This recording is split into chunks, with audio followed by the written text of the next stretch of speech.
Chilevisión Noticias.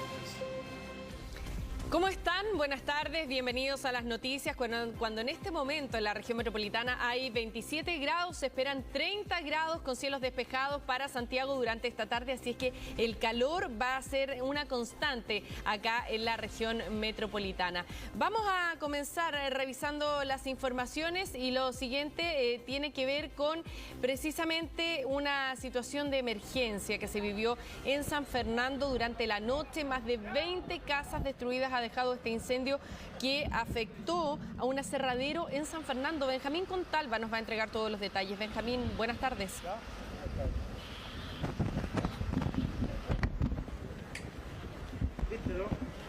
En cualquier momento vamos a estar con Benjamín Contalva, que nos va a contar todos los detalles, pero lamentablemente la fuerza de las llamas y el impacto que esto provocó ha generado que 200 personas fueran evacuadas desde ese lugar en los sectores aledaños y evidentemente esto también afectó a las casas que están en el entorno de este aserradero.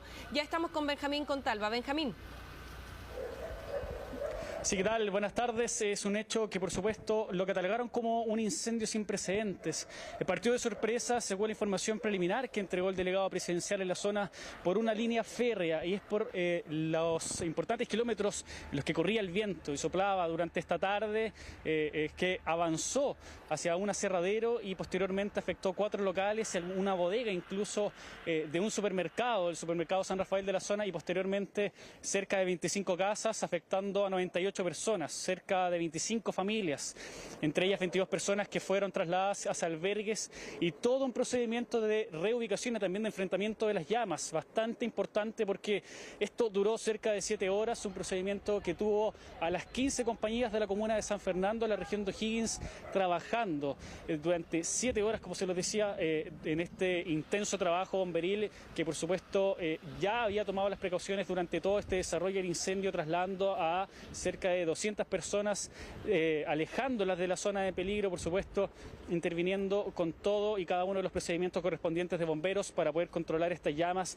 que, como se les decía al inicio de este despacho, se catalogó como un incendio sin precedentes. Es por eso que hasta el lugar también llegó el alcalde de la comuna, incluso durante esta jornada, el ministro de Interior, Rodrigo Delgado, para poder hacer las primeras evaluaciones del catastro total de las personas afectadas y posteriormente qué se va a hacer también con estas personas respecto a que perdieron todo, sus pertenencias y sus hogares, y también se va a determinar hacia qué lugares son redistribuidos todas estas personas que se vieron afectadas, cerca de 100 personas podríamos decirlas, y 25 familias de ese sector de la comuna de San Fernando que se vieron fundamentalmente afectados por este incendio que comenzó en horas de la tarde, según como indican preliminarmente, iniciando en una línea férrea, posteriormente afectando un aserradero, una bodega, un supermercado, 4 locales comerciales y comunas de 2 poblaciones, casas digo, de 2 poblaciones de ese lugar. Fue un incendio bastante intenso, las llamas permanecieron durante 7 horas, el viento no jugó a favor durante todo este procedimiento y es por eso que el trabajo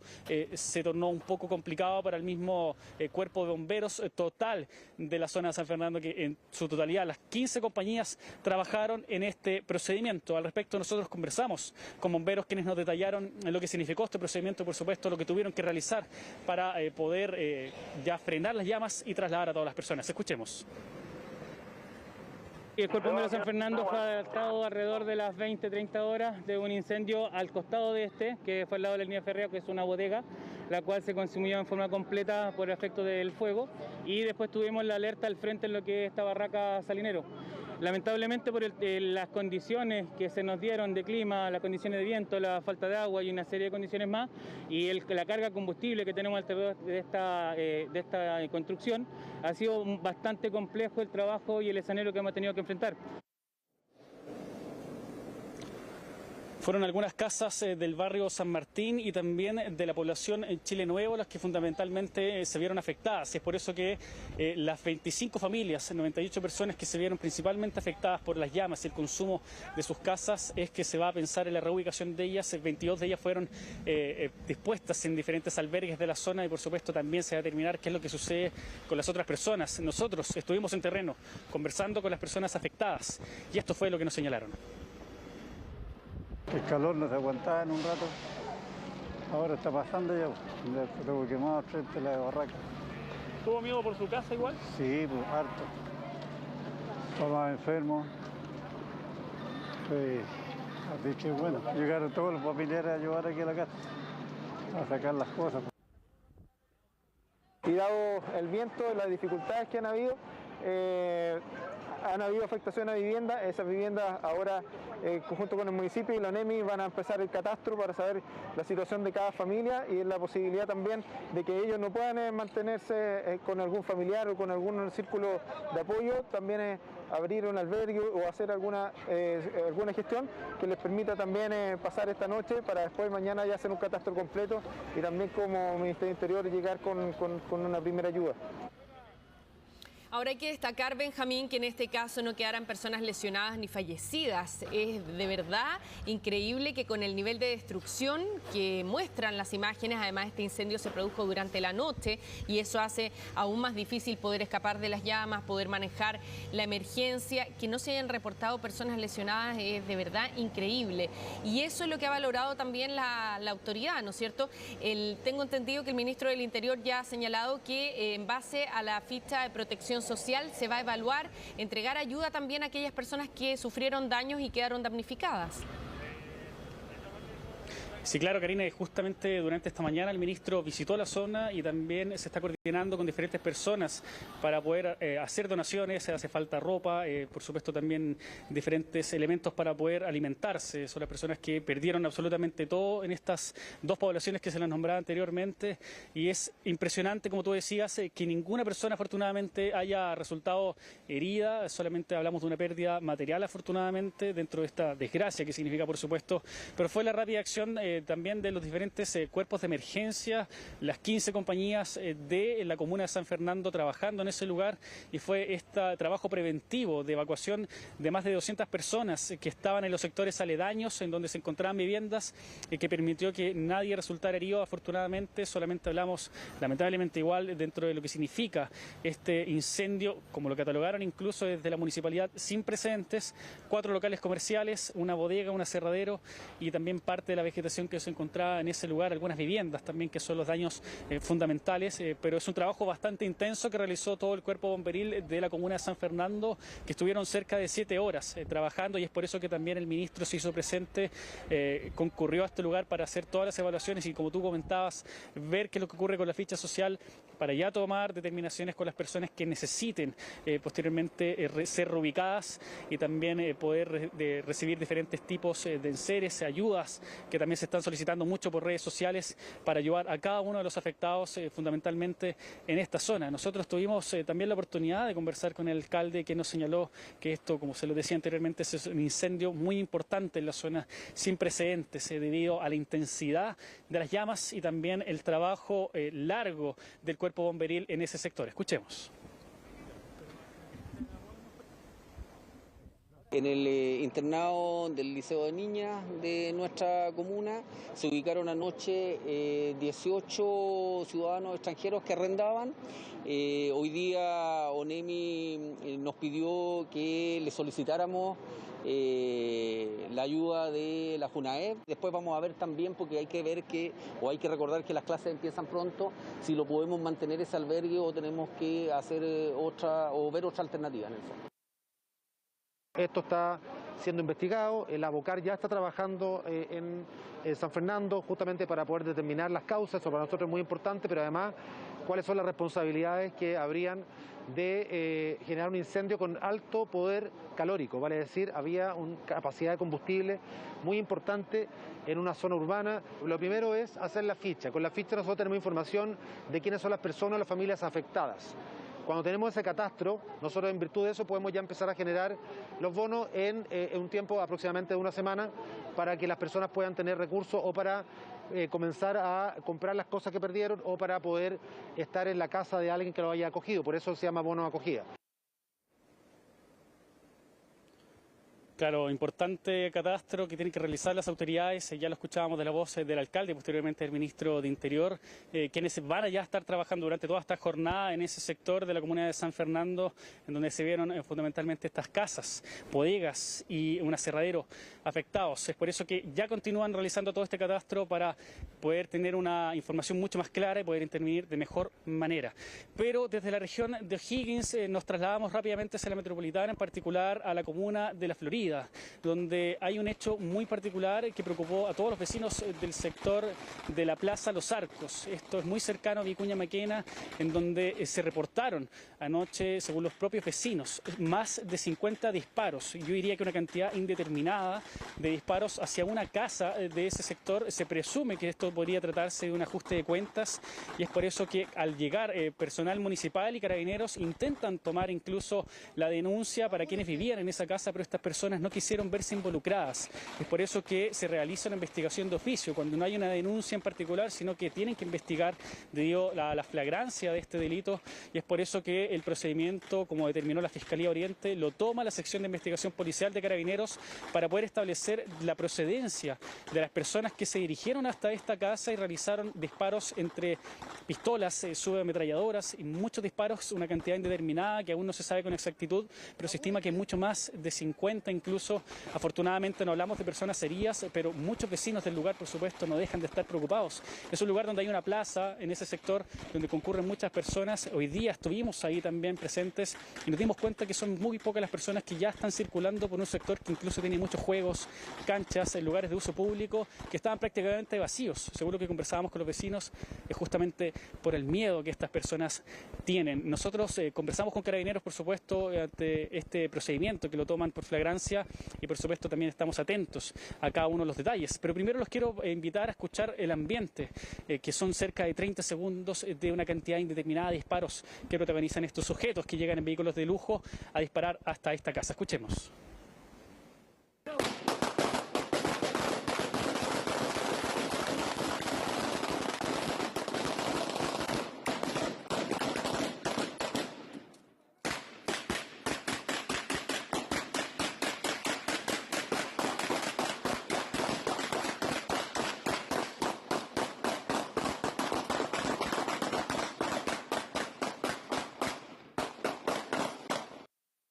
Posteriormente, al llegar el propietario del dicho inmueble, se negó a hacer la denuncia. Sin embargo, se dio cuenta la Fiscalía Local de La Florida por esta situación, donde se determinó denunciar el hecho y realizar diligencias por parte de la CIP. La CIP en este momento está trabajando en el sitio del suceso, empadronando testigos, recopilando grabaciones para poder dar con el paradero de este ilícito. Paradero aún desconocido, situación bastante preocupante. Ya podían ver en las imágenes cómo quedó esta casa, también escuchar en parte del ambiente cómo es que realizaron estas personas estos disparos. Es por eso que aún continúan con las diligencias para dar con el paradero de los responsables. Bueno, y lo que llama la atención es que no quiere hacer la denuncia, ¿no es cierto? Porque cuando uno escucha esa cantidad de disparos, a lo menos es para que se investigue quién con ese grado de violencia ataca la casa de una persona en esas circunstancias. Así que vamos a ver si en definitiva se puede seguir indagando por alguna vía, ¿no es cierto?, quiénes serían los responsables de esta balacera. Muchas gracias, Benjamín, por todo este resumen de lo que ha ocurrido en las últimas horas. Buenas tardes. Vamos a revisar ahora el trabajo que está haciendo en este día sábado la Convención Constitucional, porque el Pleno ya aprobó los 15 artículos de la Comisión de Forma de Estado que pasaron directamente al borrador de la nueva Constitución. Estefanía Bustamante nos va a contar lo que están haciendo esta jornada y lo que viene también, porque Estefanía están trabajando contra el tiempo. Por eso lo están haciendo los sábados, lo están haciendo incluso hasta altas horas de la noche. ¿Cómo estás? Buenas tardes. Hola Karina, muy buenas tardes. Y claro, durante este fin de semana se espera que hayan sesiones de forma telemática para prepararse a lo que van a ser las sesiones del Pleno ahí en la Convención Constitucional de forma presencial. ¿Por qué? Porque son extensas jornadas, ya lo veíamos ayer, por ejemplo, donde estuvieron cerca de 10 horas incluso de debate y 12 horas en total lo que fue la jornada del día de ayer en la Convención para revisar precisamente de forma particular estos 28 artículos artículos emanados del informe de la Comisión de Formas de Estado que habían sido aprobados en general el día miércoles. Ahora entonces, tras esta votación en particular, se aprueban 15 artículos por completo, es decir, el texto completo de este artículo pasa entonces al grupo de normas aprobadas, entre ellas entonces la que consagra a Chile como un Estado regional, plurinacional e intercultural. También hay 9 artículos que fueron aprobados de forma parcial. ¿Qué quiere decir esto? Que el artículo, parte de este, pasó al grupo de normas aprobadas, pero hay párrafos que van a tener que ser revisados nuevamente por la comisión, que va a tener un máximo de 15 días para poder elaborar nuevamente un informe y una nueva propuesta de ciertos párrafos, de ciertos artículos que fueron votados el día de ayer y que no alcanzaron el quórum necesario. También hay 4 artículos, que fueron rechazados por completo, el texto completo, y que vuelven entonces a la comisión tras alcanzar la mayoría de votos en el pleno de la convención, pero en este quórum de 2/3 necesarios. Terminó cerca de las 10 de la noche esta votación. Escuchemos parte de lo que fue las declaraciones tras la sesión en el pleno de la Convención Constitucional por parte de la coordinadora de la Comisión de Formas de Estado, Jennifer Mella. Hoy le podemos decir al país que el Estado regional es parte de la propuesta constitucional. Estamos felices de haber alcanzado más del 60% de articulado con 2/3, que es lo que hoy día nos lleva a decir que el Estado regional, plurinacional e intercultural, con entidades con autonomía, con órganos con facultades políticas, administrativas y legislativas, con una intensa también jornada que ha visto pasar facultades, atribuciones, cuestiones que parecían muy técnicas y que hoy día tenemos que acercar a la ciudadanía y explicarles. Esto es más poder para los territorios, son las decisiones en los territorios, sin fragmentación.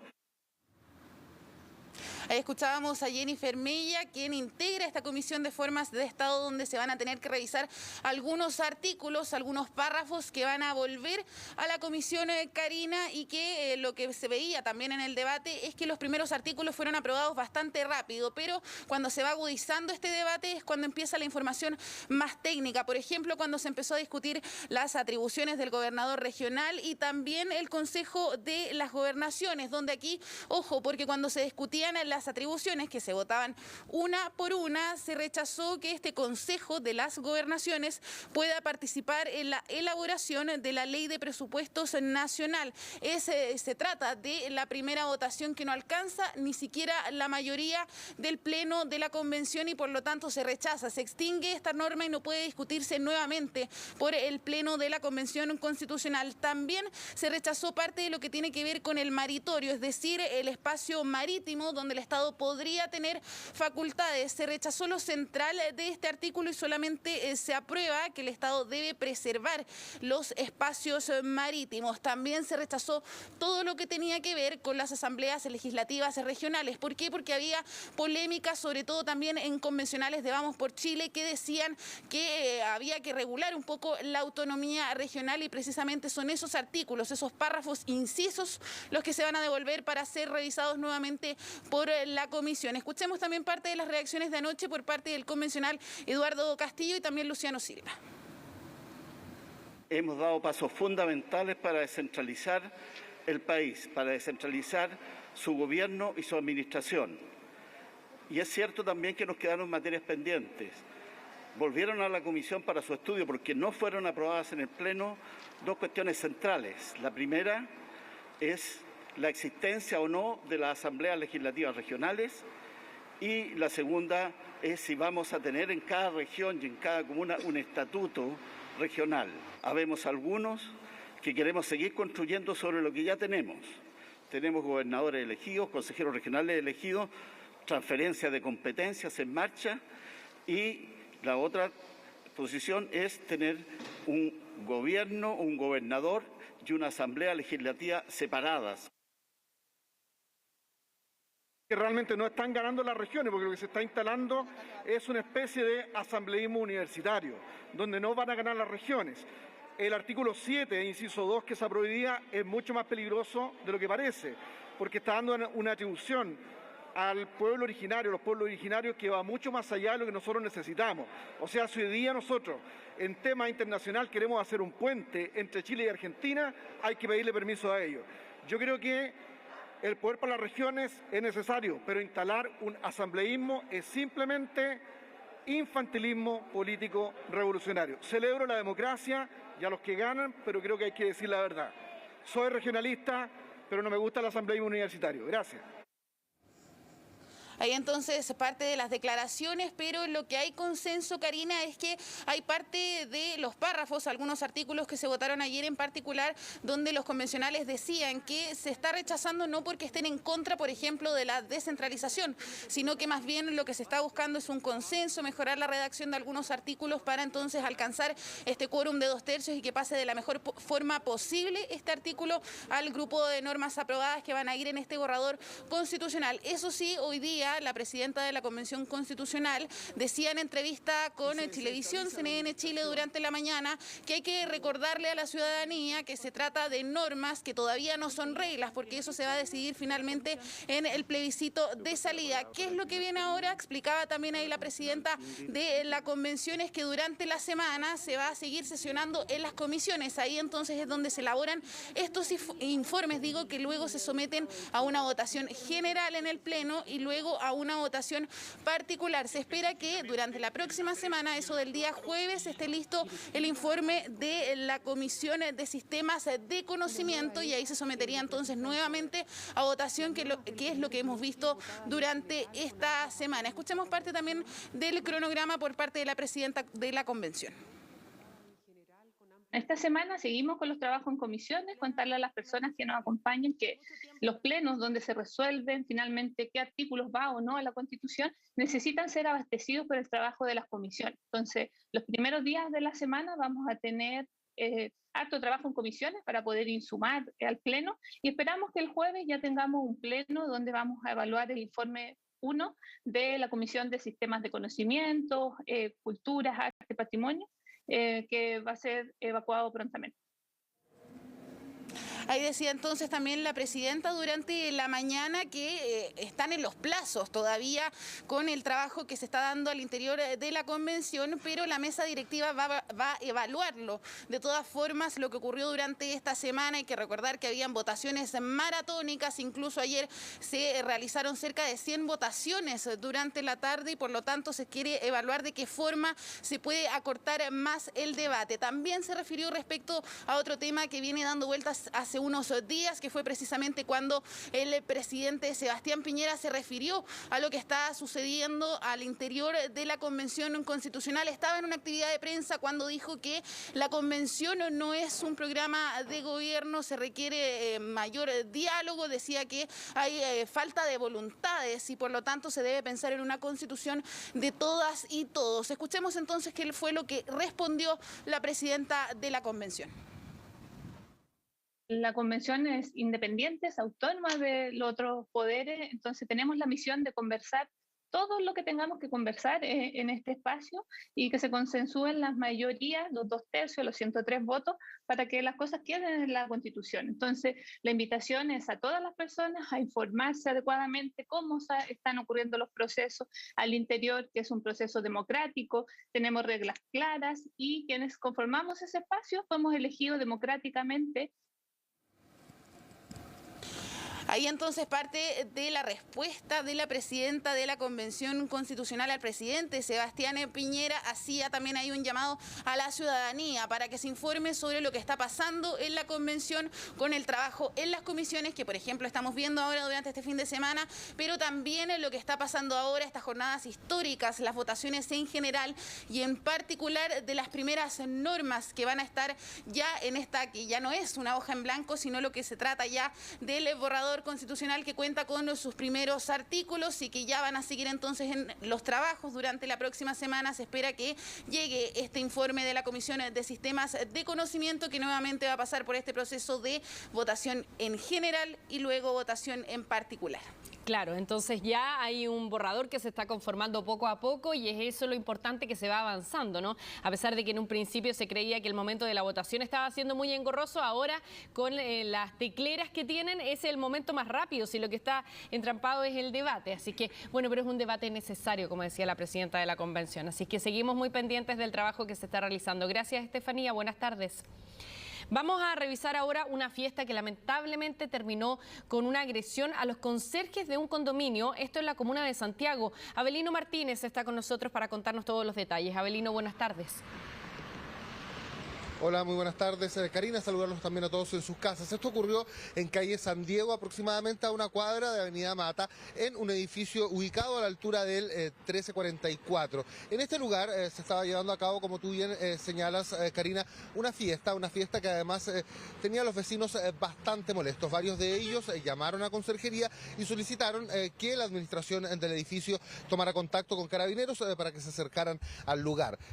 El conserje, antes de realizar eso, realizó varias advertencias a estas personas que estaban participando de esta fiesta. Bueno, 3 de ellos deciden bajar y agreden violentamente a este hombre al interior de la caseta del conserje, en el ingreso del edificio, y posterior a eso lo vuelven a agredir nuevamente en el ingreso, cuando ya estaban esperando a que llegara Carabineros, y luego lo persigue también por el interior de las dependencias del edificio, es decir, de los sectores comunes. Terminó también golpeándolo finalmente en el sector de los estacionamientos. En algún minuto también este sujeto portaba un arma blanca. Afortunadamente el conserje no fue herido por ella, pero sí resultó con lesiones de consideración, teniendo en cuenta que este sujeto lo golpeó en más de una oportunidad con sus puños, también con sus piernas. Algunos vecinos intentaron evitar esta agresión, pero lamentablemente no les fue posible. Nos decían que no es la primera vez que ocurre una situación como esta en este edificio en particular. Varios conserjes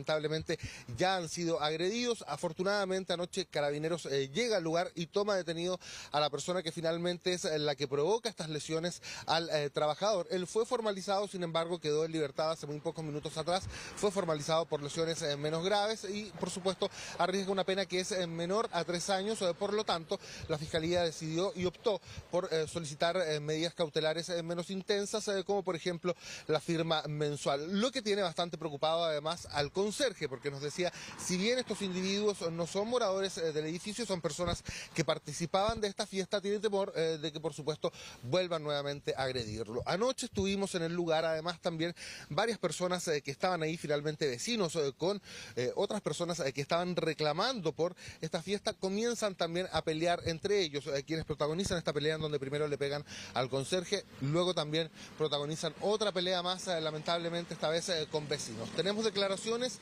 de una vecina con la que pudimos conversar anoche y también de Carabineros, quien nos relata respecto a la detención de este individuo. Yo ayudé a uno de los conserjes porque estaba agredido, le rompieron la cabeza, le partieron una botella, entonces yo me fui, lo ayudé, le puse alcohol, traté de ayudarlo y llamamos a Carabineros, llamamos a ambulancia y bueno, eso fue un proceso. Estamos hablando de aproximadamente 2 horas para que siquiera un carabinero se apareciera. ¿Algo que ocurre generalmente seguido acá? No, esto tenía, esta es la segunda vez que pasa en el edificio, no ha pasado seguido, apenas la segunda vez que pasa en el edificio porque normalmente la gente que vive aquí, como somos varios, trata de mantener el equilibrio, pero hoy se pasó de la raya, se pasó del límite. Durante la madrugada, mientras el personal de la cuarta comisaría efectuaba patrullaje por calle San Diego, observaron el exterior de un edificio donde había una gran cantidad de personas.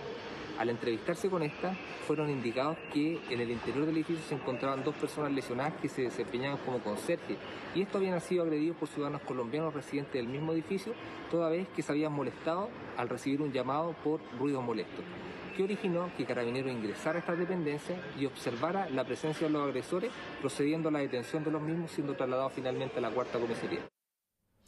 Ahora, es curioso el relato que hace la persona que vive en ese edificio, Abelino, porque dice, aquí solamente ha pasado 2 veces nomás, no ha pasado más, pero 2 veces con este nivel de violencia es más que suficiente como para que el conserje esté asustado ahora, porque esta persona queda en libertad, evidente, por una situación como esa, es difícil que quede en prisión preventiva, pero el riesgo es que vuelva a visitar a la persona que fue a ver y con la que estaba participando en esta fiesta, ¿no? Y que por lo tanto se vuelva a producir algún roce en ese lugar. ¿No hay alguna medida que esté preparando la comunidad como para reforzar la seguridad en torno a este conserje en particular? Sí, de hecho, nosotros conversábamos además con otros vecinos, nos llamó también la atención las declaraciones de esta vecina que estuvo anoche en que decía que esta era la segunda oportunidad que esto ocurría. Sin embargo, otros vecinos nos dicen que no es así, que esto ocurre de jueves a domingo, por lo menos en las fiestas, y las agresiones a los conserjes han ocurrido en varias oportunidades. De hecho, nosotros tenemos declaraciones de uno de estos conserjes que también fue agredido en una oportunidad anterior. En este caso fueron dos los que terminaron con lesiones. Uno de ellos con lesiones menores porque era la persona que básicamente lo que estaba haciendo era intentar evitar que golpearan al conserje, que fue el que llamó a este departamento en la fiesta, donde se estaba llevando a cabo la fiesta, para que pararan el ruido, y él es el que saca la peor parte. Incluso, como decía, esta mujer termina golpeado con una botella en su cabeza. Bueno, vamos a pasar a revisar lo que nos decía uno de los trabajadores, además también de este conjunto habitacional.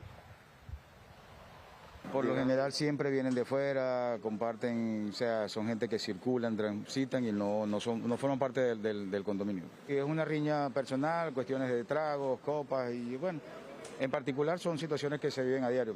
Ya uno no sabe a qué atenerse. Hay amenazas, hay personas que no saben convivir y uno está expuesto a lo que pueda pasar en la situación en el edificio, en el condominio. Se escuchó balazos. La policía entrar así a buscar, yo no sé, pero pleitos entre parejas, entre personas, y la verdad muy feo. A veces hasta que han tenido que detener, a veces hasta el ascensor. Bonito, bonito no es, digamos. Todas las semanas hay peleas aquí, sobre todo con los carros de comida que se ponen aquí abajo. Todas las semanas, todos los viernes y todos los sábados hay peleas, a las 2 a las 3 de la mañana. No nos dejan dormir, no hay vigilancia, no hay control, Carabineros. La comisaría está a 2 cuadras aquí y Carabineros no viene para esta zona. Nunca he visto que llegue Carabineros, de hecho me he enterado de peleas del segundo piso, de bulla, de música, de fiesta, lo único que abajo se fuman a tomar, a beber, pero nunca he visto a Carabineros acá. Ahí escuchaban ustedes estas declaraciones que se contradicen con las declaraciones que nos entregó esta vecina, que además estuvo también ahí en el lugar y en el momento en que ocurre la agresión contra estos dos conserjes. Los habitantes de este edificio nos decían que esto es algo recurrente, generalmente las fiestas entre jueves y domingo, y además las peleas también ocurren durante la madrugada, cuando generalmente las personas terminan estas fiestas, abandonan los departamentos y en las afueras se colocan finalmente a pelear, en algunos casos incluso en el ascensor, como lo decía una de las vecinas, y también en los pasillos, situaciones complicadas por supuesto para quienes viven ahí. Ya lo escuchábamos, algunos decían tienen pequeños niños y esto por supuesto que los asusta, porque además también incluso ha habido peleas a balazos, Karina. Claro, y el problema es que si no logran controlar esas peleas, difícilmente también van a lograr proteger a los conserjes que están más expuestos, ¿no es cierto? Son ellos los que muchas veces quedan entre medio de estos conflictos, así que sin duda es una situación que está preocupando y que se ha producido en varias comunas de acá de la región metropolitana. Muchas gracias, Abelino. Buenas tardes. Vamos a revisar ahora lo que ha ocurrido con el municipio de Maipú, que frenó la construcción de viviendas en una toma de la comuna y de esta manera dejaron al descubierto un negocio ilegal que opera en estos lugares, donde un grupo organizado de personas construye casas y después las vende a quienes viven en la calle, lucrando con espacios que ni siquiera les pertenecen. Es una situación que no solamente se registra acá, sino también en la cuarta región. Algunos llegaron hace años y otros hace solo unos meses. Unos solitarios, otros con familias completas, se instalaron en las cercanías de un paso bajo nivel en la comuna de Maipú y allí levantaron sus viviendas. Yo creo que en Maipú pasa lo que está pasando en muchas comunas hoy día en Santiago y en todo Chile, que ante el enorme déficit habitacional que estamos presentando, muchas personas se han visto obligadas a tener que recurrir a la toma de espacios públicos, a la vivienda en campamento. Pero en las últimas semanas la cantidad de personas viviendo en tomas ha ido en aumento, situación que molesta a los vecinos de la comuna. Yo no te podría decir si son ellos exactamente, pero los robos han sido más frecuentes. ¿Para qué te digo el bullicio del fin de semana? Hoy día es viernes, hoy día comienzan y terminan el día domingo. En este campamento no solo están sus casas, hay quienes también usan este sector para trabajar. Los trajeron ahí, porque tienen casitas bien hechas, de 2 pisos, tienen gimnasio, peluquería, almacenes, todo.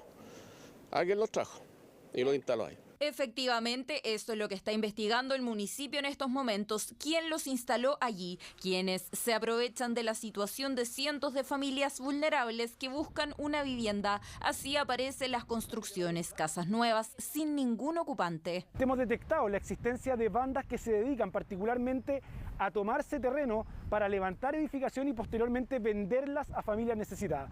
No es que una familia llegue y se tome el terreno, es que existe un negocio detrás de una persona lucrando con la venta de un terreno que no le pertenece. Son bandas organizadas, buscan terrenos vacíos, allí construyen los inmuebles por los que pronto cobrarán, negocio redondo del que incluso participan personas que viven en las cercanías. Yo no estoy en desacuerdo que ellos puedan venir, pero gente que venga a hacer el bien.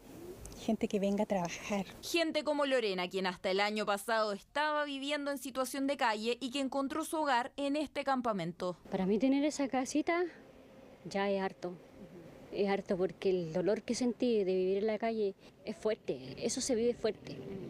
Y no me gustaría que ninguna otra persona lo viviera. Y por ello el municipio no ha desalojado a quienes viven en forma irregular. Sus esfuerzos se concentran en evitar la propagación de estos inmuebles. Porque ¿cuál es la diferencia? Si yo logro llegar a tiempo, lo que hago es botar una edificación y fregarle el negocio, por así decirle, a una banda organizada.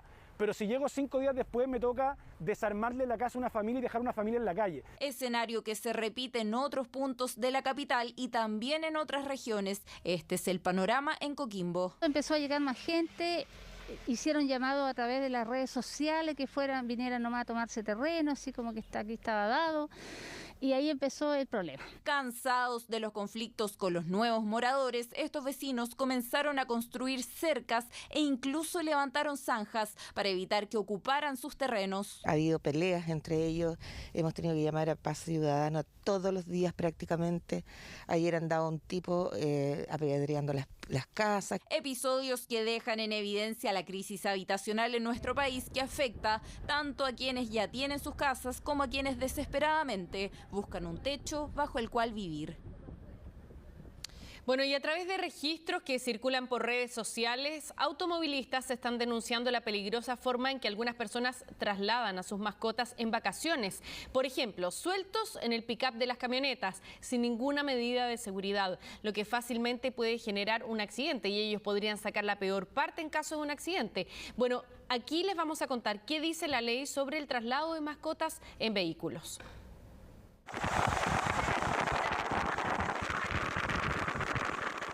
Sorprendidos y bien molestos quedaron quienes se toparon con esta imagen camino a Chillán. Una camioneta a toda velocidad y en su pick-up un montón de sacos, equipaje y un perro. Asustados. Y bien asustados dicen, porque la camioneta avanzaba más de 120 kilómetros por hora. Por eso le tocaron la bocina al conductor para alertarle del peligro que generaba su acción. Miren la velocidad. Arriba de las maletas. Ay, Dios mío. Existe gente así. Una situación que fácilmente pudo haber terminado en una tragedia e incluso haber originado un accidente en la carretera. En el caso del traslado en un pick-up de camioneta, eso está contra la ley del tránsito, además que es de una crueldad enorme, porque el pick-up es como un trampolín, por lo tanto, al pasar por alguna diferencia en el pavimento, un resalto, etcétera, esto haría como un trampolín y el perro saldría arrojado del automóvil. Generando accidentes o situaciones como esta, registrada en la región del Biobío, donde un perro cayó de una camioneta y fue arrastrado por el vehículo al cual iba amarrado. Los animales deben ser trasladados en una caja de traslado adecuada o en su defecto en el asiento trasero de un vehículo con un cinturón de seguridad ideal que tiene un arnés y se conecta al cinturón de seguridad del automóvil. Equipamientos indispensables, especialmente en fechas donde las personas viajan a distintas partes del país con sus mascotas. Jaulas, arnés de seguridad principalmente y bolsos. Y va a depender del tamaño del animalito, si cabe en un bolso puede ir en el asiento trasero en bolso o con arnés, o si es muy grande con jaula, y si es un animalito con mucha fuerza, demasiado grande, con mucha musculatura, puede ser una jaula de madera condicionadas a pick-ups que también están disponibles. Pero que tienen que ir bien aseguradas a la camioneta, Otro factor relevante es no sedar a los animales durante el viaje, ya que podrían presentar complicaciones. Se les pasa la mano y se asusta a la gente porque llegan después con muchos problemas de respiratorio, especialmente algunas razas especiales que no tienen muy buena capacidad aeróbica. Recomendaciones que pueden ser vitales a la hora de planificar un viaje con su mascota. Yo le tengo una mochila porque la verdad es que tiene poco tiempo con nosotros, nada más tiene 3 meses, y las veces que lo he sacado, lo saco en su mochilita. Lo llevo en una cajita, de esas que son transportadoras. Viajó mi hijo atrás con él y se portó súper bien. Todas simples medidas. Goicoechea Cover.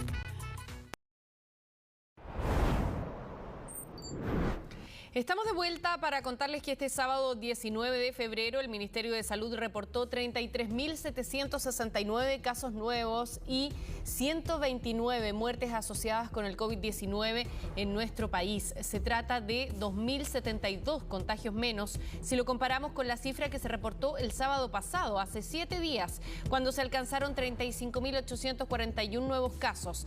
Con esto ya son 2.819.246 personas que han dado positivo por coronavirus en nuestro país, mientras que las víctimas fatales llegan ya a 41.196. La positividad de las últimas 24 horas es a nivel nacional de 28,42%, la más alta desde el 24 de junio del año 2020. La de hoy, esta cifra se dio a conocer y la positividad luego del resultado de 84.166 test PCR. Las regiones en este momento que tienen mayor positividad de casos por PCR promedio en la última semana serían las de Ñuble, Los Ríos, la Araucanía y Coquimbo. Y los casos activos en este momento llegan a 124.640 en todo el territorio nacional. Mientras tanto, la cantidad de pacientes que están en unidades de cuidados intensivos alcanza 994. La cifra más alta desde el 15 de agosto del año pasado. Además, en este momento hay 809 personas conectadas a ventilación mecánica, que es el mayor registro desde el 12 de agosto del año pasado. Así que, por supuesto, tratar de cuidarse, de seguir tomando todas las medidas de precaución para evitar los contagios, porque sigue habiendo muy pocas camas críticas que se puedan ocupar en el sistema de salud de nuestro país, y por lo tanto el llamado es a que sigamos pendientes de esta pandemia y por supuesto reforzando todas las medidas de precaución, entre ellas también por supuesto la vacunación, que en el caso de los niños ha estado muy alto, ya supera el 78% de los niños que tiene el esquema completo, es decir, ha recibido las 2 dosis y por lo tanto ya están en el proceso completo de vacunación, todavía no las de refuerzo, pero sí las primeras dosis, así es que los niños tienen una alta vacunación en nuestro país, y esto con miras también al inicio de este año escolar. Vamos a cambiar de tema para hablar de una persecución que se produjo en una autopista de acá de la región metropolitana para recuperar un auto que había sido robado a una familia. Max Frick está con nosotros para contarnos. Max, buenas tardes. Hola Karina, muy buenas tardes. Sí, el hecho se produce la noche de ayer, pero el robo había sido incluso la jornada anterior, el día jueves, cuando una joven madre de 34 años junto a sus 2 hijos de 3 años y de 9 meses circulaban por General Velázquez con Américo Vespucio cuando son interceptados por delincuentes que les sustraen su vehículo. Bueno, se encarga este vehículo Mazda a las unidades policiales y recién un día después es divisado por un funcionario de Carabineros en la comuna de San Bernardo. Se inicia esta persecución policial apoyada además por el helicóptero de la Prefectura Aeropolicial de Carabineros para poder dar con estos 2 sujetos que se dieron a la fuga por más de 7 comunas, incluso contra el tránsito, generando algunos accidentes de tránsito también en el camino, y finalmente Carabineros logra detenerlos en la comuna de Maipú.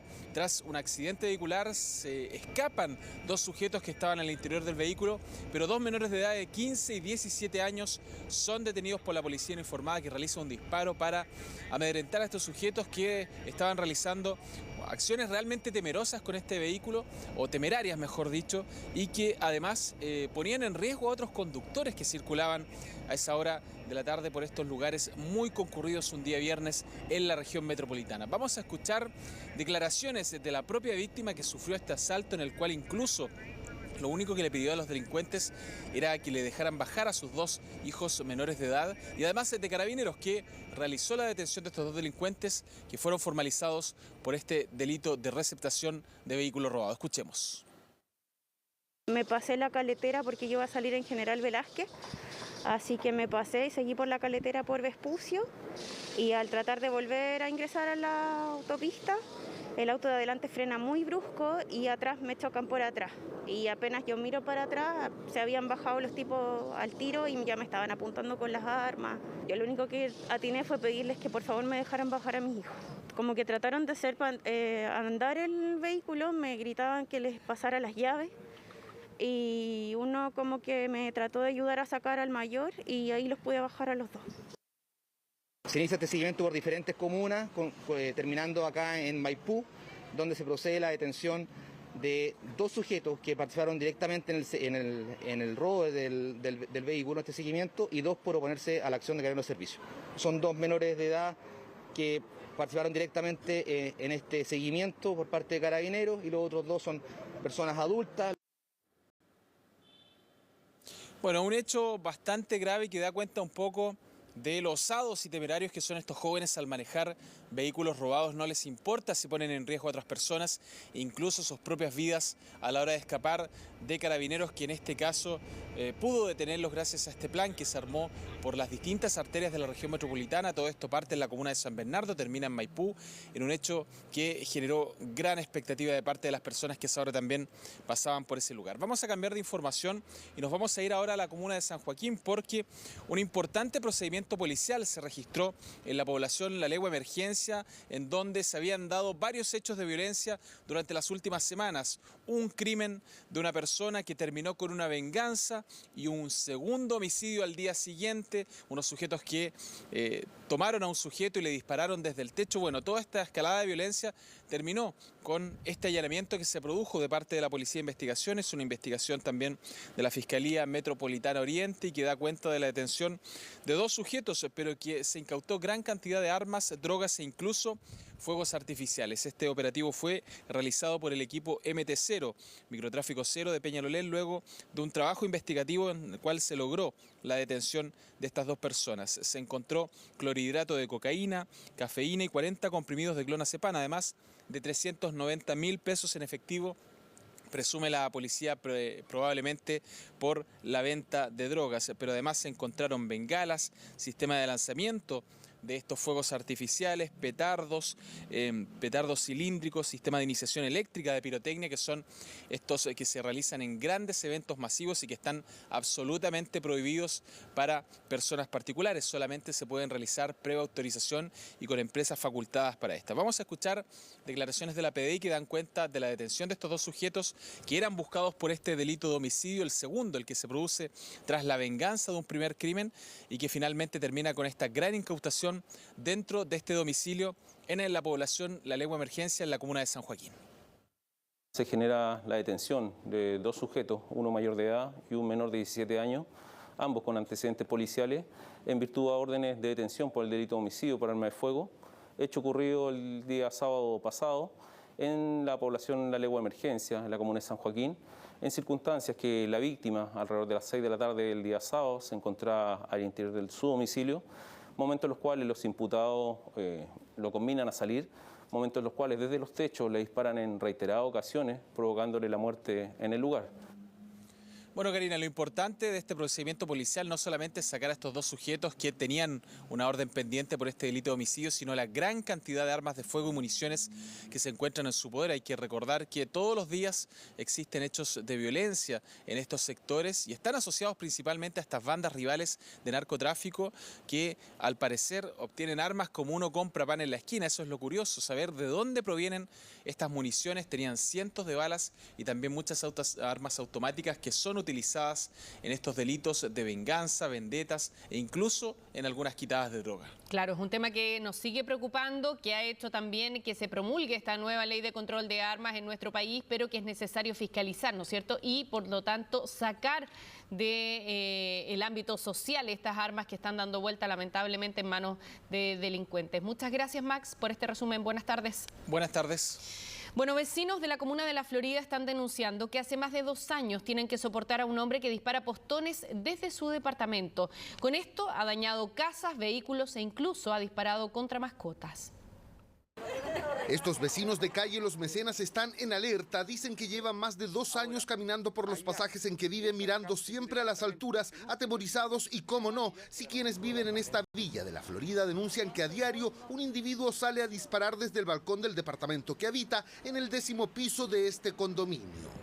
Tenemos un francotirador que antiguamente era nocturno y ahora se convirtió en diurno. Le disparó a mi gatita, que le disparó en la cola, que después falleció. Hoy día en la mañana estaba regando la señora del jardín, 10:30 de la mañana, y yo estaba aquí justo en una... y siento el disparo que cae ahí. Estaba la tía de la plaza aquí y me dijo que a las 10:30 empezó a disparar. Y empieza siempre a disparar a este sector, sobre todo en la casa del vecino. Los vecinos conocen muy bien a este supuesto francotirador. Lo han denunciado en varias oportunidades a Carabineros, la última vez este viernes en la mañana. Incluso la administración del edificio en que vive está al tanto de los reclamos y del problema que aseguran también los aqueja. Hay denuncias de los mismos residentes en contra de un departamento que hace disparos de un arma, parece que es hidroneumática. Algún tipo de pistola, no sé. Llegan los portonazos aquí los autos, y a los animales y a los gatitos que andan por acá. Les dispara. Claro, les dispara. Un día a la noche venía llegando al trabajo yo pensaba que estaba granizando. Obviamente después salgo por acá y el compadre estaba con la cuestión Y así, además de la mascota a la que habría dado muerte tras dispararle, hecho por el que fue denunciado ante Carabineros y la Fiscalía, los vecinos afectados advierten que su calidad de vida ha disminuido drásticamente a causa del comportamiento antisocial de este vecino que se dedica a disparar desde su ventana y balcón. Hay vecinos acá de la villa que ya están entrando en pánico por transitar por este costado de la plaza que Los Mecenas. Por lo mismo, porque imagínate que te llega un balazo, hay gente que también no transitan con niños. La verdad, las cosas es que con los vecinos aquí estamos bien consternados con esta situación. Es preocupante, porque con esto ya no dan ganas de sacar a los niños a la plaza. De hecho, en las propias redes sociales el denunciado se jacta de su actuar publicando estas fotografías. Carabineros indicó que ha sido detenido en 2 oportunidades, pero por violencia intrafamiliar. Además, no posee armas de fuego inscritas. La nueva ley de control de armas no sanciona el uso de armas a postones o aire comprimido a menos que causen lesiones o, como denuncian los vecinos que ya ocurrió, mate a alguna mascota. Solo estaríamos en presencia del delito de maltrato animal. Sin embargo, si además pone en riesgo la vida o la integridad física de las personas, podríamos también configurar un delito o una tentativa de un delito de lesiones. Se jacta mostrando las cámaras con la pistola. Después se compró un rifle de aire comprimido más grande que lo viene una oportunidad disparando de ahí de la caja de escala. Y ya no sabemos qué hacer. Hoy día lo acabo de denunciar nuevamente Carabineros. Nos contactamos con la Fiscalía Oriente. Indicaron que efectivamente existe una denuncia del año 2020 contra la persona sindicada por los vecinos por disparar contra mascotas. Pero la causa fue archivada. Sin embargo, indicaron que frente a estos nuevos antecedentes, la investigación se puede reabrir. Y en un fallo inédito, la justicia condenó a 2 empresas mineras a indemnizar a un trabajador con 16 millones de pesos. Esto porque consideró la justicia que su jefatura lo hostigó por WhatsApp y por correos electrónicos en días libres y fuera del horario laboral. Es una conducta que, según los trabajadores, es habitual en nuestro país y que por primera vez es sancionada en Chile.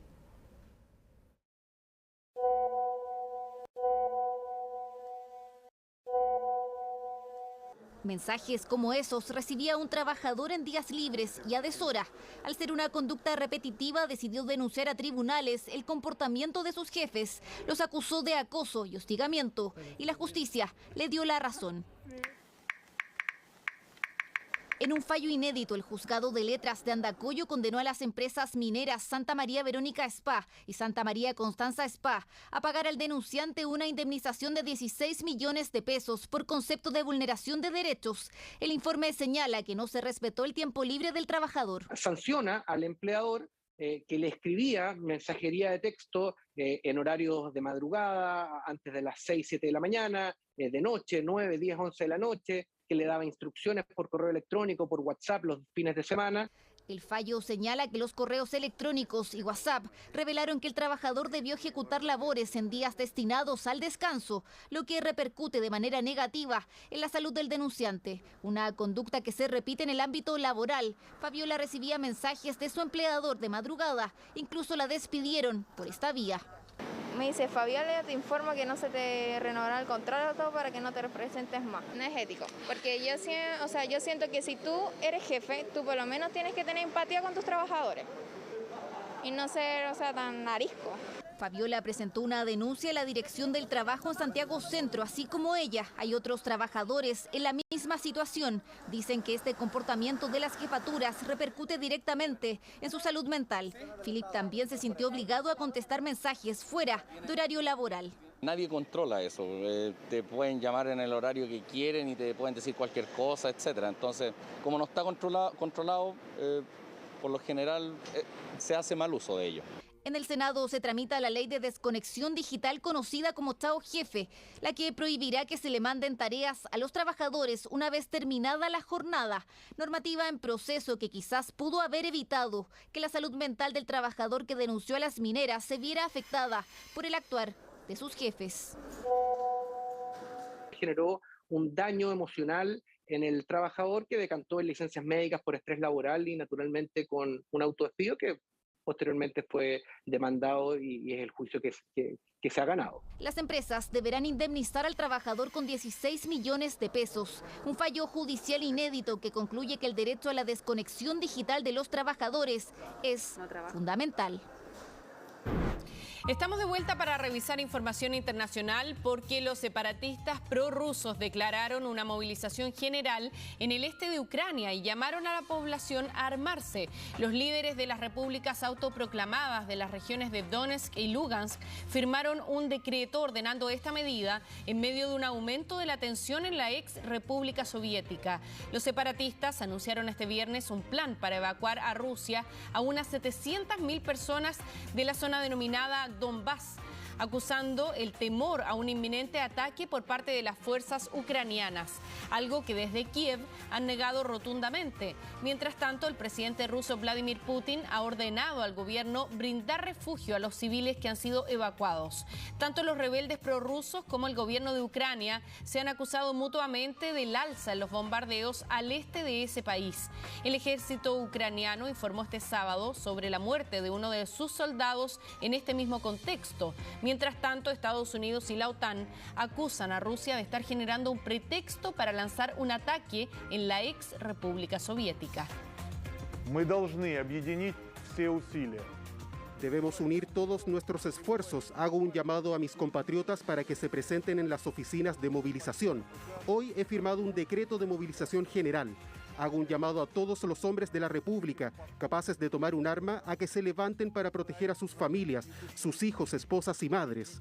Juntos lograremos la victoria deseada y necesaria para todos nosotros. Protegeremos Donbass y a todo el pueblo ruso. Мы защитим Донбасс и всех русских людей.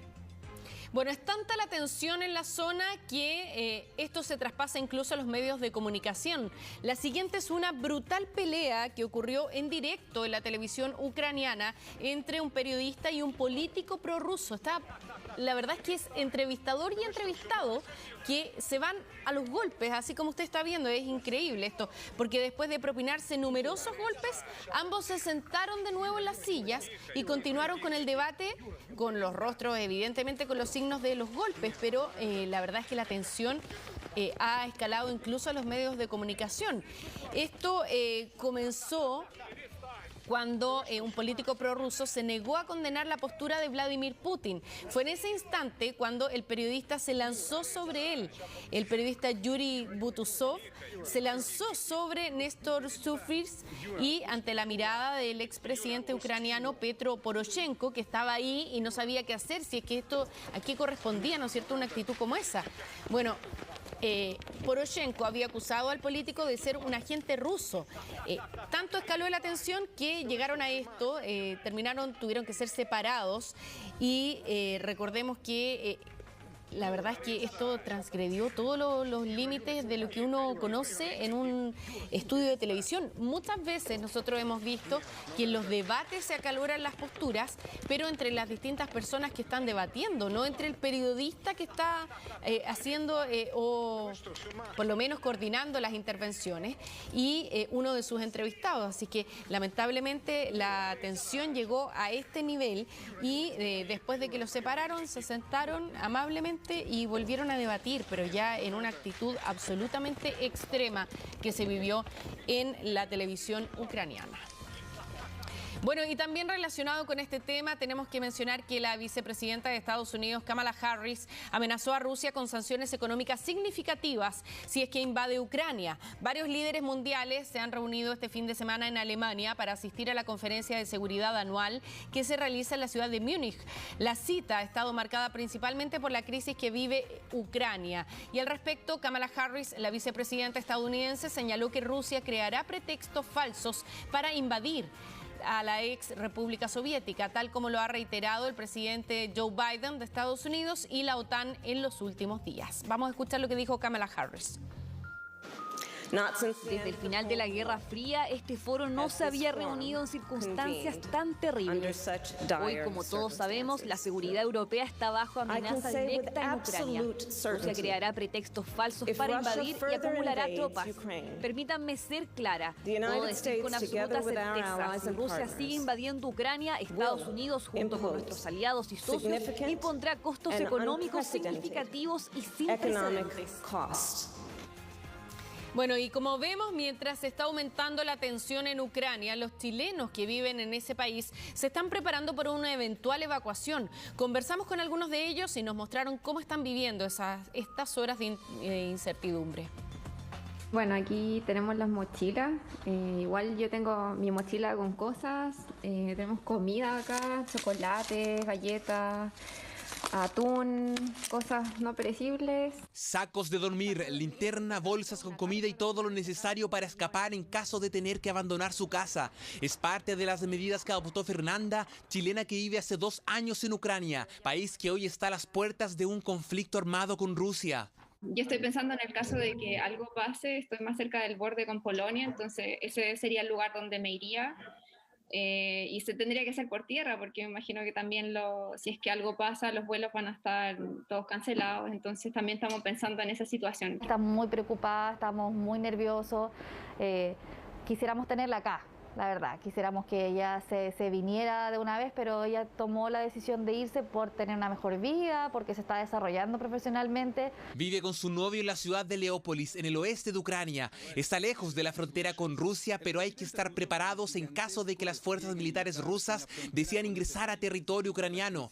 Por fortuna, Fernanda dice estar en una de las zonas más seguras del país. Cuando llegué acá vivía en Kharkiv, que está más cerca de la región del Donbass. Fue una casualidad de que me moví para acá justo en el tiempo exacto. Sé que harta gente se está viniendo para acá, a Leópolis, o a los Montes Cárpatos, que están cerca de esta área también, que es como la zona más segura. Tensión entre ambos países que incluso significó que en Ucrania celebraran el Día de la Unidad este 16 de febrero, llenando las calles con banderas ante un posible ataque ruso. Se pueden ver ahí, pero casi todos los edificios han puesto la bandera de Ucrania afuera. A pesar de todo, Fernanda indica que las cosas en el país no han cambiado mucho. El comercio funciona de forma normal, así también las actividades turísticas y laborales. Hoy día es 18 de febrero y estoy acá en Lviv. Como pueden ver a mi espalda, estoy como en la plaza principal. Y bueno, les quería mostrar que la gente sigue haciendo su vida normal. De hecho, hay unos niños ahí bailando, no sé si pueden ver, al frente de la ópera. Normalidad que sin embargo está amenazada, porque en paralelo el gobierno ruso ha desplegado más de 114.000 soldados en la frontera con Ucrania. Realmente no sé cómo sentirme, porque a comienzos de la semana, cuando hablaban de la invasión del 16 de febrero, todos estaban muy preocupados. Tengo amigos que se han ido del país, pero al mismo tiempo hay gente que está convencida de que nada va a pasar. Fernanda es uno de los 50 chilenos que se encuentra viviendo en territorio ucraniano. Felipe vive en Kiev junto a su esposa y su hijo menor de 2 años y están asustados con la posibilidad de una guerra. Yo creo que va a pasar obviamente un conflicto porque la situación está muy tensa, Yo, como te dije, no deseo que pase un conflicto, pero yo lo que veo y analizo es que va a haber un conflicto, ya que los rusos se quieren tomar esa parte de ahí del Donbass, sí o sí. La Embajada y el Consulado de Chile en Varsovia, Polonia, han desarrollado un plan de emergencia y de comunicación permanente con los chilenos residentes en Ucrania, entregándoles información y apoyo ante una posible evacuación. Bueno, pero esta no es la única noticia internacional de la jornada, porque la tormenta Eunice, que golpea al norte de Europa, ha dejado al menos 13 personas muertas y más de 400.000 casas sin servicio eléctrico en Reino Unido. La tormenta, que se formó en Irlanda, ha provocado graves inundaciones y accidentes en las autopistas. Hasta el momento se han registrado 13 personas muertas por Eunice, 12 en Polonia y Alemania, 4 en los Países Bajos, 3 en Inglaterra, 1 en Bélgica y en Irlanda. La policía local informó que un hombre de 60 años murió tras ser golpeado por la caída de un árbol, también debido a este fenómeno. El primer ministro británico Boris Johnson convocó a un gabinete de emergencia y llamó a los ingleses a permanecer en sus casas. El fenómeno meteorológico es el mayor en más de 30 años en Reino Unido y ha obligado a las autoridades a decretar alerta roja en ese país. Los equipos de emergencia rescataron a 2 hombres con vida y reanudaron la búsqueda de 12 personas desaparecidas que dejó el incendio de un ferry en las costas de la isla de Corfú, entre Grecia y Albania. Después de comunicarse por teléfono con los equipos de emergencia, un ciudadano turco y un búlgaro fueron rescatados con vida entre el buque, lo que quedaba del buque. El ferry sigue ardiendo en el mar y los equipos de rescate reanudaron la búsqueda de las 12 personas que siguen aún sin ser encontradas. Continúan desaparecidas. Después de una barrida por el mar que no dio luces sobre su paradero, el fuego y el calor del Euroferry Olimpia, que operaba bajo bandera italiana, no permitió a los rescatistas abordar el navío, pero un helicóptero, una fragata, un barco de bomberos y 6 remolcadores trabajan en ese sector a más de 50 kilómetros de Corfú. La justicia boliviana revocó la decisión de trasladar a Janine Áñez a un hospital, esto en medio de la huelga de hambre que realiza en la cárcel hace 10 días. Un juez del Tribunal de Justicia de La Paz dispuso que la expresidenta interina de ese país reciba atención médica dentro del penal penitenciario, donde permanece en prisión preventiva hace 11 meses, luego que este viernes hubiese declarado procedente el traslado de Áñez a un centro médico para restablecer su salud. Este cambio de decisión se había debido a que la gobernadora de la prisión se declaró impedida de poder cumplir con su movilización, ya que se han registrado enfrentamientos entre los seguidores de Áñez y grupos afines al gobierno en las afueras de la cárcel. Recordemos que la exmandataria interina inició una huelga de hambre el 9 de febrero pasado, justo antes del segundo juicio en su contra, relacionado con la sucesión constitucional durante la crisis política que vivió Bolivia en el año 2019.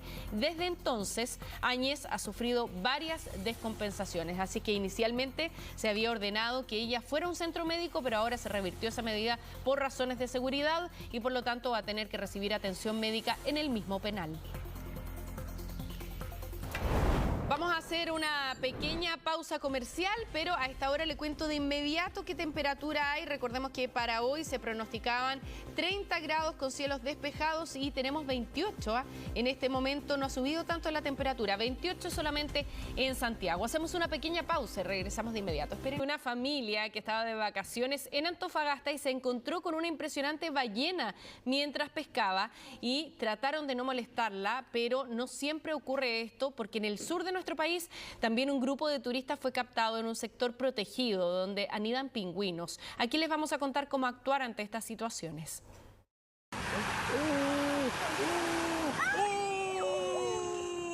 ¡Lo grabé todo!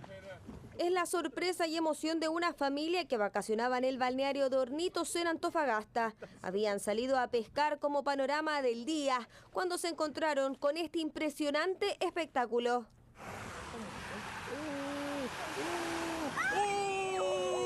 no es un sector habitual que se vean ballenas ni tampoco que haya restricciones para la navegación. Nos quedamos quietos sin movernos, paramos motor y nos quedamos ahí para no molestar. Y la ballena navegó al lado, se movió al lado de nosotros. Estoy temblando bien, no me puedo parar. ¿Verdad?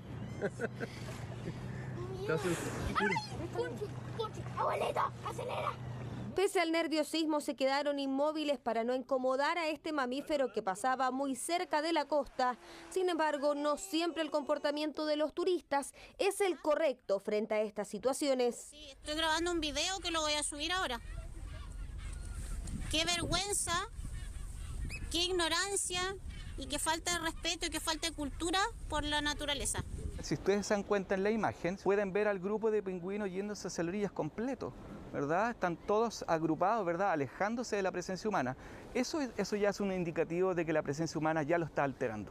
Todo lo contrario ocurrió en un islote de Queilén, en Chiloé, como quedó registrado en estas imágenes. Allí un grupo de cerca de 15 personas realizó una caminata en un lugar que es de anidación de pingüinos. Era un bote de acá de la zona, lamentablemente, que llevó turistas ahí. No sé si por desconocimiento o porque realmente no les interesa tal vez cuidar el entorno, pero es totalmente malo lo que pasó. Un hecho que fue denunciado a las autoridades locales, pero que no deja de preocupar. En verano, miles de turistas buscan estas experiencias que podrían terminar de la peor forma, tanto para ellos como para los mismos animales. Ya salirse fuera de los senderos que están designados para la observación de fauna silvestre ya perjudica a nuestra fauna. Debemos promover conductas las más apropiadas para observar los animales. Al acercarse a fauna silvestre, hacerlo con respeto, con silencio, para obtener una buena foto, una buena experiencia también, tanto para nosotros y una experiencia también que no sea negativa para los animales. La idea es que no andemos como una pelota saltarina, sino que vayamos siempre bien planito, como lo más cercano a estar volando, para no poder levantar sedimento y no dañar el fondo marino. Por eso, como muestra este guía, cada detalle importa para no afectar a las especies durante las actividades, como esta de buceo en la península de Hualpén. Algo que uno no ve siempre y bonito. Harta flora, fauna que hay que cuidar también. Que cuidarlos tal cual, respetar su mundo, su lugar, su naturaleza, es su hogar, al igual que el de nosotros. Recomendaciones para que las vacaciones estén llenas de buenos recuerdos, respetando el medio ambiente y la flora y fauna en caso de ir a estas excursiones o simplemente al encontrarse con momentos como estos. ¡Lo grabé todo! Estamos de vuelta para contarles que el presidente electo Gabriel Boric arribó la tarde de este viernes al archipiélago Juan Fernández, donde va a pasar unos días de vacaciones junto a su pareja Irina Caramanos. Las imágenes de su arribo al aeródromo de Juan Fernández y de sus traslados también iniciales ya han sido difundidas en las redes sociales, así como lo estamos revisando en este momento, ¿no es cierto? Bueno, minutos antes de las 18 horas de este viernes llegó a la isla Robinson Crusoe en un vuelo operado por una aerolínea privada y tendrá que hacer 3 días de cuarentena en ese lugar. Solo le quedan 3 semanas antes de asumir como presidente de Chile, así es que está disfrutando de sus últimas semanas y últimos días como ciudadano de civil, ¿no es cierto? Sin cargo, sin la presión, sin los problemas también de ser presidente y con todo el despliegue de seguridad que después va a necesariamente tener que asumir el presidente electo Gabriel Boric, a pesar de que ya tiene un equipo de seguridad muy reforzado que planifica cada una de sus visitas a distintos lugares, así es que se le ve tranquilo, contento, aprovechando estos días libres antes de asumir el cargo el próximo 11 de marzo. Bueno, vamos a revisar lo que ha pasado con cantantes como Shakira, Luis Miguel, Miriam Hernández y muchos más que hemos visto evolucionar sobre el escenario de la Quinta Vergara. Un crecimiento que los muestra como jóvenes debutantes hasta convertirse en grandes estrellas de la música latina.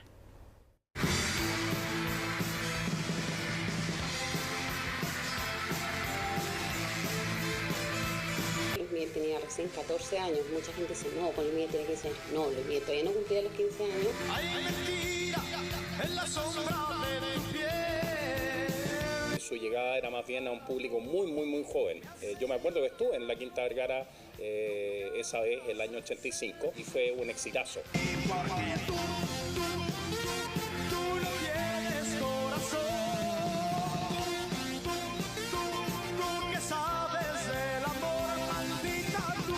Hace 37 años que Luis Miguel debutó en el festival. Cuando el mexicano llegó a Viña, ya tenía 6 discos bajo el brazo.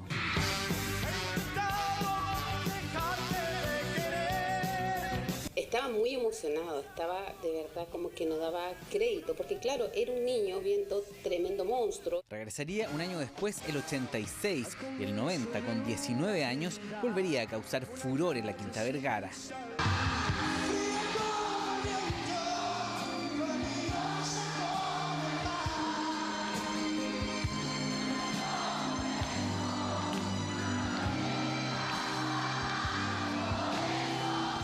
Miguel, que estuvo de nuevo en el 94 y en Viña 2012, es uno de los tantos ídolos que hemos visto crecer en el festival.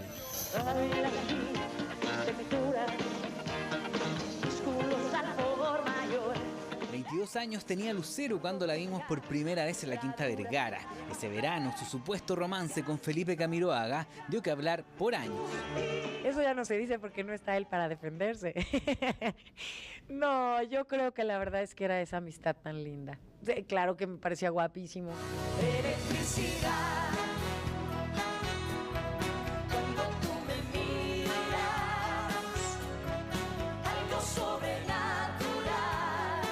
En el 94 volvería convertida en toda una ídola en el continente. Ya era conocida como la novia de América, una que veríamos por última vez en el festival en el año 2001.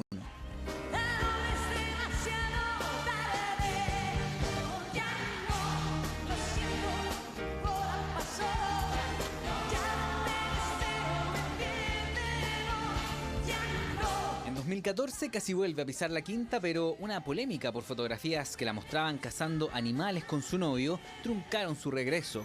Pero si es por hablar de divas que nacieron en Viña, Miriam es infaltable. No cabe duda que este es el mejor momento para decirle que en Viña del Mar hay amor y que seguramente esta noche el hombre que ella ama está en el escenario de la Quinta Vergara. Ahí subí la escalera desde el jurado a cantar, fueron 3 canciones, ¿no? El hombre que yo amo, Quiero saber y Hay amor. Quiero ver lo que tramas con quién vas. Quiero ser la primera en saber quién me engaña. La primera en saber si no es a mí a quien ama. De mucho nerviosismo. Quiero saber, déjame ver, quiero saber quién anda en mi lugar. Ansiedad también. Año 89 y Miriam Hernández se enfrentaba por primera vez al monstruo, un show que le daría vitrina internacional y le ayudaría a convertirse en la baladista de América. Fue una noche increíble para mí. Porque solamente nosotras sabemos lo que es y lo que sentimos cuando encontramos a ese hombre que se ama. El público me premió con ese aplauso intenso, con ese coro. Que yo amo tiene algo de mí, la sonrisa ancha, tierna, la mirada. Y de ahí parte mi carrera internacional.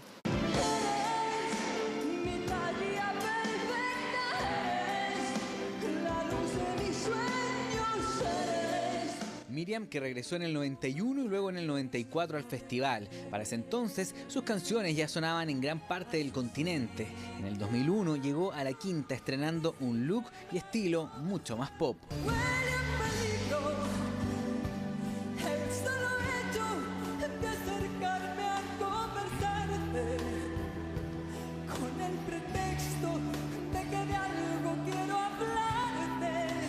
Debut y crecimiento en Viña que no todos quisieran recordar. Rumores aseguran que a Shakira estas imágenes no le gustan tanto.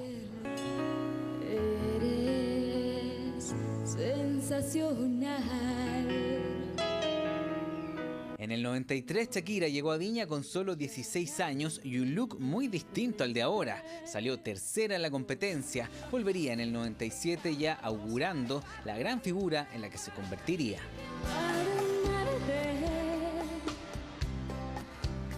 Necesito una razón y es difícil creer que no exista una más que este amor. Shakira ha sido deseada no solo por autoridad de Viña del Mar, sino por muchos productores que la han querido traer. Pero Shakira llegó un momento que era impagable, o sea, el costo de traerla era altísimo y no daba el presupuesto de Viña del Mar.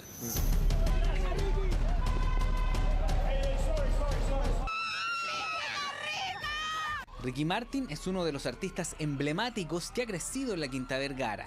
Fuego contra fuego es amar. Fuego del que no puedo escapar. Estas imágenes son del año 93 y estas otras del 94, los primeros shows de Ricky en Viña, escenario al que volvería el 96.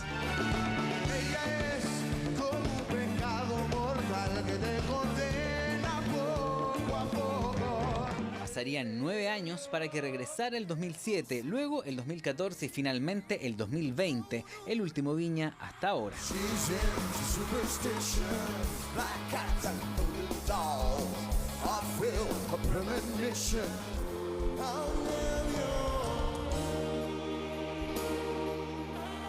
Ídolo latino ligado 100% a Viña, igual que Miguel Bosé.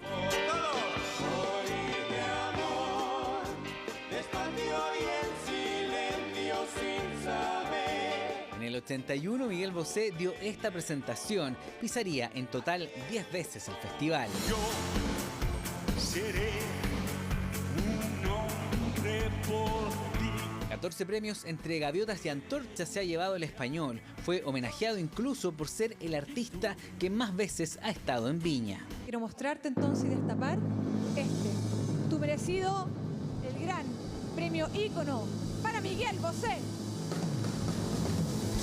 Ahí está Miguel. Hay gente que le puede gustar y gente que no le puede gustar y es justo y lógico y normal que suceda, pero lo que importa es que al artista le gustó y que tiene un significado para él. Por ponerte algún ejemplo, te diré. Grandes ídolos de la música cuya evolución tenemos registrada sobre el escenario más importante de habla hispana, un festival que ha sido cuna y trampolín de las estrellas más importantes de la música latina.